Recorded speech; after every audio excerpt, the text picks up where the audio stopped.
My dear student, welcome to my YouTube channel Success Maths. আজি নৱমমান শ্ৰেণীৰ গণিতৰ chapter revise 1.1 এক নম্বৰৰ প্ৰশ্নটো সমাধান কৰিম। প্ৰশ্নত আছে যে বৰ্গমূলৰ দ্বাৰা ৰুটটোৰ আনুমানিক মান 2 স্থানলৈ নিয়া। এইখিনি আছে। এতিয়া আমি এইখিনি প্ৰথমত আমি এই 2 এটো ৰুট চিহ্নৰ ভিতৰত আমি লিখিম। 2 ৰুট চিহ্নৰ ভিতৰত লিখাৰ পিছত আমি এইটোত আমি পাই আইজিলো যে বৰ্গমূল কেনেকৈ উলিয়ায়। গতিকে এইটোৰ কনসেপ্টখিনি ল'লে ইয়াতে বহুত সুবিধা হ'ব।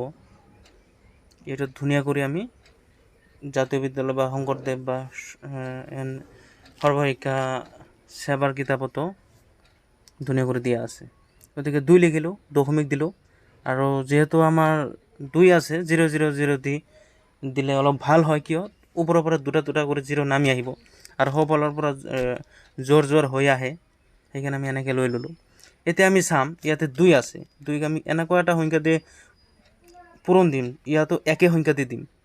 গতিকে 1 দিব লাগিব, 2 দিলে 4 হৈ যাব, 1 1 1। সেইকাৰণে আমি 1 দিলোঁ। এতিয়া 2ৰ পৰা আমি বিয়োগ কৰিম, 2ৰ পৰা 1 গ'ল 1, আৰু ওপৰৰ পৰা 2টা 0 তলত নামি আহিব জোৰ হিচাপত। গতিকে তলত 1 হৈ গ'ল, আৰু এই দশমিকটো আছে, এই দশমিকটো সোঁফালে গুচি যাব। 2.00 আছিল যে এই দশমিকটো সোঁফালে গুচি গৈ 1 পইণ্ট হৈ যাব,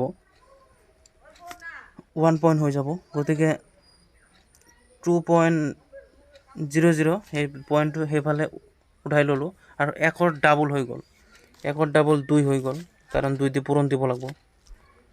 1ৰ লগত 2 দি পূৰণ কৰিলে 2 হ'ল। এতিয়া আমাৰ আহিল তলত হ'ল 100। এতিয়া ইয়াক এনেকুৱা এটা সংখ্যা দি আমি পূৰণ দিব লাগিব যেটো ওচৰত হ'ব বা সমান হ'ব, বেছি যাতে নহয়। আৰু যেনেকুৱা 2 আছিল আমি 4 ল'লোঁ, 4 দি আকৌ তলত পূৰণ হ'ব, গতিকে 96 হ'ব, ওচৰত হৈ যাব। গতিকে 4 আমি ল'লোঁ।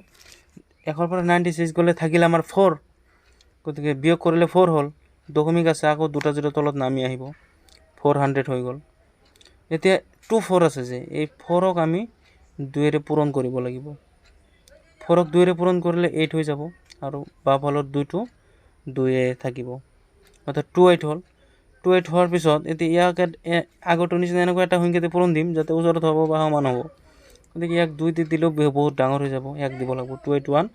আৰু সেইফালেও আমি 1.41 আছিল যে 4ৰ লগত 1 দিলোঁ, 281, অৰ্থাৎ 1 দিলোঁ। এতিয়া 400ৰ পৰা 281 বিয়োগ কৰিলে 19 হ'ল। যেহেতু আমাক প্ৰশ্নটোত কৈছিল যে ৰুটটোৰ আনুমানিক মান 2 স্থানলৈ নিয়া, গতিকে 1.41 পাই গ'লোঁ।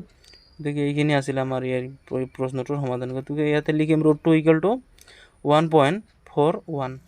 ধন্যবাদ।